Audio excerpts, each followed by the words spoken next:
Aujourd'hui, j'ai décidé de vous parler de mes lectures du moment. Comme je l'ai dit dans ma présentation, j'ai l'intention de parler de tout ce qui me plaît, de ne pas suivre d'ordre et de vraiment, voilà, de vraiment parler de ce qui m'intéresse et pas, voilà, pas de suivre une mode ou autre. Donc aujourd'hui, je vais vous parler de lecture. J'ai décidé de vous présenter trois livres, enfin une série de livres et deux livres. Et je pense faire cette présentation de mes lectures peut-être toutes les 2 semaines, ça dépendra, parce qu'en fait je peux passer un mois sans lire, tout comme je peux lire 20 livres en une semaine. Je ne prédétermine pas du tout mes lectures aussi, c'est voilà, selon mes envies. Donc aujourd'hui je vais vous parler de trois de mes dernières lectures, les plus récentes et celles qui m'ont marqué. C'est parti. Tout d'abord, je vais vous parler de La vérité sur l'affaire Harry Kéber de Joël Dicker. Si la photo ne ressort pas bien, j'inclurai la photo au cours du montage, mais bon, pour le moment j'essaie comme ça. Étant donné que je lis énormément de lectures numériques, hein, je ne suis pas quelqu'un qui a beaucoup de livres, enfin j'ai énormément de livres, mais récemment je me suis mis beaucoup à la lecture numérique, tout simplement pour des coûts. En fait, généralement les livres sont moins chers en numérique, sauf le livre français, mais bon, ça c'est une autre histoire. Je pense faire une vidéo sur justement le livre. En ce qui concerne ce livre, on va dire qu'il s'agit de deux histoires. Il s'agit d'un écrivain qui est en panne d'inspiration. C'est un écrivain à best-seller, donc on compte énormément sur lui pour son prochain roman, et il ne sait pas quoi écrire. C'est alors que va se produire un événement dans sa vie personnelle qui va déterminer sa prochaine rédaction de roman. C'est-à-dire que son ami, Harry Kéber, qui est un grand professeur, va se retrouver impliqué dans une histoire de meurtre, hein, de meurtre sur une mineure. Et donc, notre héros, notre écrivain, va décider d'enquêter, en fait, à côté de la police, sur cette histoire. Voilà, on va poser les choses comme ça, je ne vais pas trop en dire, et je pense qu'il est important de ne pas trop connaître les histoires quand on lit un roman et de se laisser plonger dans la chose. Alors, qu'est-ce que j'en ai pensé? Clairement, j'ai adoré. C'est un livre qu'on peut appeler page turner. C'est-à-dire qu'une fois qu'on a commencé, les pages, on les tourne, mais à une vitesse grand V. On a hâte de connaître la suite. Le style est très dynamique, très rapide. On a envie en fait de suivre cette histoire policière. Parce qu'il s'agit principalement d'une enquête policière, hein. Il y a donc le meurtre d'une jeune fille. Et voilà, on cherche à savoir si donc la personne inculpée, Harry Kéber, est ou non coupable, qui ça peut être si ce n'est pas lui, quel secret se cache derrière tout ça. Et donc pour le côté policier, c'est très, on se laisse vraiment embarquer, hein. Ça fait beaucoup penser et je pense que c'est voulu, hein. Je pense que c'est une sorte d'hommage à ces écrivains-là, aux romans policiers. Alors je ne saurais dater, hein, je ne m'y connais pas parfaitement. Ces romans policiers plutôt contemporains, très dynamiques, faisant également un portrait de la société américaine. J'espère que vous voyez ce genre de roman dont je parle. Et pour le coup, oui, l'enquête policière est extrêmement réussie. Mais à côté de l'enquête policière, il y a une sorte de deuxième histoire sur l'écriture, sur le métier d'écrivain, sur le pourquoi quelqu'un écrit. Et cela se fait par le biais de leçons que donc Harry Kéber donne à notre héros, qui sont en fait souvent le début de tous les chapitres, sachant que les chapitres en fait sont en sens inverse de normalement, c'est-à-dire qu'on commence, alors je ne sais même plus le nombre de chapitres, mais mettons qu'on commence à 100, on commence à 100 pour finir à 1. Et voilà, et cela se fait par le biais de leçons sur l'écriture, leçons également sur la vie. Et cette partie donc sur l'écriture est super intéressante parce qu'au final elle se retrouve liée à l'enquête policière et c'est vraiment très intéressant. Le pourquoi on écrit, les inspirations qu'on peut avoir, il y a également toute une sorte d'élaboration sur l'imposture en fait, hein. Donc je n'en dis pas plus, mais c'est quand même une grosse base du roman, hein. Donc ceux qui l'ont lu savent de quoi je parle. Et on se rend compte que voilà, tout le monde vit avec un masque, hein. Et aussi bien Harry Kéber, parce qu'au final on le connaît, on le découvre par les yeux du personnage principal, mais voilà.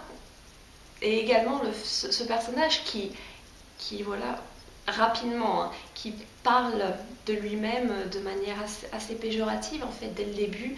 Il nous explique bien qu'il se sent imposteur et j'ai trouvé vraiment ça génial. Joël Dicker, mon Dieu, génial d'avoir parlé de ça. J'ai l'impression de me retrouver un peu, hein, dans cette imposture, hein, de la vie que je pense que chacun peut faire, c'est-à-dire que chacun va se mettre sous son meilleur angle, histoire de mieux ressortir. Et c'est un ensemble, dans l'ensemble, le livre est extrêmement bien construit. Il n'est pas parfait, hein. Il y a des moments où on se dit que ça aurait pu être un petit peu mieux écrit ou autre, notamment quant au fait que Harry Kéber est censé être le meilleur écrivain américain du siècle, avoir écrit un merveilleux livre. Et quand on lit les passages du livre, de ce superbe roman, je sais pas, on se dit que le roman de Joël Dicker, donc l'écrivain de ce roman, est meilleur parce que, ouais, voilà, c'est pas si bon. Et donc ça, c'est assez surprenant. Je pense que ça aurait pu être amélioré. Est-ce que c'est voulu? Je ne sais pas, hein, ça, il faudrait demander à l'auteur du roman. Voilà, mais dans l'ensemble, j'ai vraiment été passionnée. Le fait de mélanger une enquête policière avec un récit un peu plus personnel était très intéressant. J'aime beaucoup les livres qui parlent de lecture et d'écriture. Daniel Pennac a fait un roman, d'ailleurs, qui s'appelle Comme un roman, dans lequel il parle justement de la lecture, cette fois-ci, pas de l'écriture, mais c'est le genre de livres qui sont très intéressants à lire quand vous êtes lecteur et écrivain également. Donc voilà, c'est un roman que je conseille. Honnêtement, prenez-vous 2 jours pour le lire et c'est fini, hein. Vous n'avez qu'une envie, c'est découvrir la suite et vous cherchez également avec. Je me suis creusé les méninges pour chercher des choses et autres, j'en ai trouvé certaines. Il y a certains moments qui sont assez évidents et on se dit que les protagonistes loupent, mais des indices que nous, on voit, alors que c'est pas notre métier. Enfin, c'est peut-être le vôtre, hein, mais ce n'est pas mon métier d'être policier, d'être inspecteur, d'enquêter. Et il y a des indices qui sont gros comme, voilà, comme une tête. N'importe quoi. Quelle expression débile. Je suis désolée. Bon, de gros indices qui sautent aux yeux, on va dire, ça sera plus correct, mais eux, ça leur passe devant, quoi. Aucun recoupement des preuves, on ne recoupe pas les informations, on balance et c'est comme ça. Donc voilà, je ne vais pas plus élaborer, dire ce que j'ai pensé de chacun des personnages ou autre, mais je pense que c'est un livre à lire. Honnêtement, j'ai été super satisfaite de ce livre. Il est très rapide, il est très simple à lire, je le précise, parce que vous savez, il a été, enfin vous ne le savez peut-être pas, vous le saurez maintenant, il a été nominé au prix Goncourt, et souvent on se dit que le prix Goncourt c'est chiant comme la mort. Et il est vrai que certains livres ayant remporté le prix Goncourt, je ne les ai pas tous lus, hein, mais j'en ai lu quelques-uns, c'est... Ouais, ah, c'est très bien écrit, il n'y a pas de souci, mais qu'est-ce que ça peut être ennuyeux. Et pour le coup, celui-ci est très abordable, hein. Même vous n'avez pas besoin d'être un adulte confirmé, avoir des références de malade pour comprendre. Je pense qu'il est assez accessible et c'est une bonne chose, à vrai dire. Ensuite, j'ai fini la trilogie Les Étoiles de Nocède de Sophie Jomain. Donc je vous montre. Hop. Le tome 1. Là, nous avons le tome 3. Le tome 2. Alors là, changement de décor total. Il s'agit je dirais d'un roman pour jeunes adultes adolescents, une sorte de romance paranormale. On l'assimile pas mal à Twilight et il y a de nombreux éléments qui en effet sont du même acabit. Aussi, si vous aimez ce genre d'histoire, je ne peux que vous le recommander, mais Il faut dire que Sophie Jomain ici a développé un univers intéressant qu'elle maîtrise et qui est agréable à lire. Ça n'a pas été une révélation totale, hein. Je deviens un peu difficile avec mes lectures, mais j'ai beaucoup apprécié en fait ma lecture, sauf le dernier tome. En fait, les 2 premiers tomes sont vraiment agréables à lire, et le troisième traîne en longueur, hein. En fait, bon, ça, voilà, vous vous doutez un petit peu de la fin, donc voilà, il y a peu d'intérêt. Comme en fait le dernier livre de Stéphanie Meyer, hein, le tome Révélation, que je n'ai d'ailleurs pas fini, hein, tellement c'est chiant, clairement. Mais voilà, là j'ai fini le 3e tome. Et voilà, donc ça c'est bien fini. Alors, de quoi ça parle? Donc, il s'agit d'une jeune Française qui part avec ses parents en Écosse pour aller rendre visite à sa grand-mère et qui va rencontrer là-bas un garçon, un jeune homme qui est plutôt particulier, donc on va réaliser au fur et à mesure ce qu'il est. Il n'y a pas de grand suspense là-dessus, hein. Bon, je ne le dis pas pour le principe, mais voilà, je pense qu'on peut clairement deviner. Et voilà, elle va se retrouver embrayée dans des aventures à partir de cette rencontre et voilà, et du monde de ce jeune homme. Elle va elle-même se retrouver vraiment, je l'ai déjà dit, mais impliquée dans l'histoire, c'est-à-dire qu'elle ne va pas être seulement passive et dire oh tu es quelque chose, oh tu es ça, oh tu es ça. Elle va vraiment participer à l'histoire. Ça c'est assez intéressant. Et voilà, donc qu'est-ce que je peux dire? J'ai aimé l'écriture de Sophie Jomain, j'ai beaucoup aimé je sais pas, il y a des passages très pas poétiques, ça serait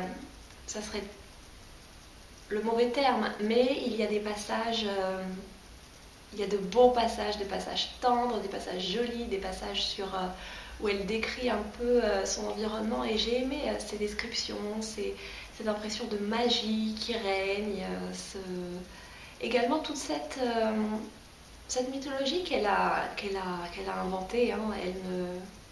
Clairement, elle ne balance pas seulement oh c'est un vampire, oh c'est un loup-garou. Voilà, il y a autre chose derrière ça, et pour le coup c'était intéressant. Que dire? C'est un mélange de romance, donc clairement c'est une histoire d'amour, hein. Et moi ça me convient très bien. Au moment où je l'ai lu, j'avais vraiment besoin d'un roman très, très léger, et ça fait du bien à vrai dire d'avoir des héros qui ne traînent pas forcément en longueur. C'est-à-dire qu'il y a certains livres où les héros passent leur temps à se détester au début pour au final finir ensemble, alors que là c'est plutôt rapide à vrai dire, c'est une sorte de réel coup de foudre, et ça change en fait. J'aime beaucoup voilà, ce concept de coup de foudre et de gens prédestinés et autres. C'est assez jeunesse, hein, comme idée, mais j'ai trouvé ça agréable. Après, il y a également bien sûr de l'aventure, parce qu'il y a des rivalités entre plusieurs créatures, et même au sein des créatures, c'est compliqué.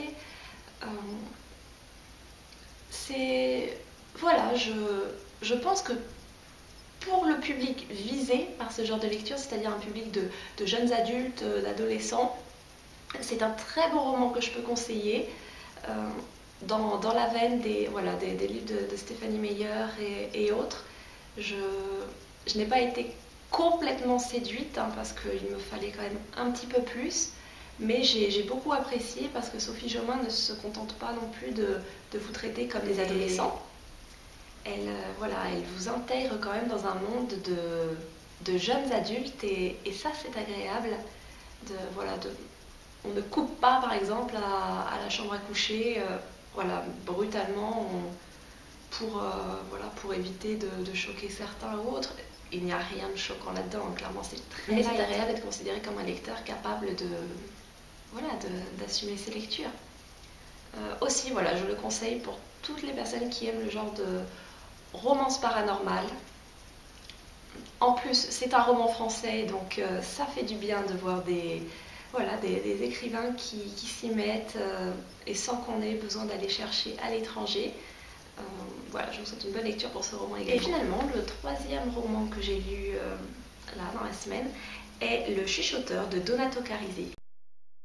C'est un thriller, il est assez connu, mais pourtant je m'étais jamais intéressée à le lire. En fait, je ne sais pas pourquoi, j'étais pas du tout dans ma phase de thriller, et là j'en ai vraiment eu besoin. J'ai eu besoin d'avoir peur, j'ai eu besoin de ressentir vraiment un livre et pas seulement de lire des romances ou autre, parce que je prépare une vidéo que lire après 50 Shades, donc je me suis enchaînée le même style de lecture, et il y a un moment, on n'en peut plus quoi.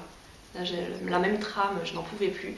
Aussi, vraiment tranché avec un thriller plutôt flippant, m'a fait énormément de bien. Alors, que dire concernant le résumé? Il s'agit d'une enquête policière, c'est-à-dire qu'une équipe de professionnels, criminologues, voilà, une équipe spécialisée dans les meurtres, va être appelée sur une scène de crime où ont été trouvés 5 avant-bras de jeunes filles, d'enfants, de 7 à 13 ans. Donc macabre découverte, et suite à cette découverte, ils vont donc devoir voilà, trouver le tueur, trouver qui a fait ça, pourquoi. C'est toujours important de comprendre le meurtrier afin de pouvoir prévoir ses futures actions, parce qu'on peut s'inquiéter voilà, du fait qu'il soit toujours en vie et qu'il puisse recommencer et autres. Il faut également trouver les corps à qui appartiennent ses avant-bras, et on va donc se retrouver dans toute cette enquête policière, mais avec un tueur complètement machiavélique et sans scrupule, qui va mener l'équipe de police mais à la baguette, c'est-à-dire que c'est clairement lui qui a tracé le jeu, et eux qui vont tenter de le rattraper, mais il a toujours même pas un temps d'avance, il a 10 temps d'avance. Et c'est à la fois passionnant, flippant, parce qu'il y a des scènes où on se sent complètement enfermé, assailli, on suffoque vraiment de peur, parce qu'on sait, c'est-à-dire que vous savez, il y a des moments où on a ces présences, on sait qu'il y a quelqu'un, mais on ne sait pas où il est, on ne sait pas quand est-ce qu'il va arriver vers nous et autres. Et il y a pas mal de ces passages-là. Moi, j'ai beaucoup aimé ce roman. Ça n'a pas été un coup de cœur, parce que j'ai vu que énormément de personnes ont archi adoré. Moi, j'ai beaucoup aimé. Il y a certains éléments qui m'ont gênée, c'est-à-dire que j'ai trouvé que l'équipe avait à certains moments du retard sur des indices qui leur sont donnés, et que nous, encore une fois profanes, non spécialistes, voilà, comprenons. On comprend que c'est telle personne qu'il faut aller voir, qu'il s'agit d'un indice qui va mener à ça, et l'équipe ne comprend pas. C'est tellement évident pour nous, donc après il est évident que c'est beaucoup plus simple quand on est tranquille chez soi de trouver des indices selon ce que l'auteur nous donne. Mais voilà, après, il y a certaines choses que nous, on arrive à percevoir, que l'équipe ne perçoit pas, et ça c'est embêtant, mais on réalise tout de même dans le dernier 5e du roman que l'auteur, s'il nous laisse percevoir certains indices, se joue quand même de nous de manière délicieuse et de manière vraiment tout à la fois immonde. C'est-à-dire que on ne peut pas prévoir cette fin-là, en fait. C'est pas possible. Enfin, on se doute de l'ensemble. Pour ma part, rien que le titre du roman me menait à la chose, mais comprendre pourquoi. Et ouais, voilà, la fin reste vraiment magistrale. C'est une très bonne fin. C'est pour ça que je retiens vraiment beaucoup de positif, même s'il y a quelques éléments qui m'ont embêté au cours de ma lecture. La fin rattrape tout, quoi. On se sent floué. Et à vrai dire, je ne suis même pas sûre d'avoir réellement bien compris la fin. C'est-à-dire que il y a une réponse, mais qui laisse une grande ouverture, et et c'est à la fois frustrant et très, ouais, très excitant. Hein.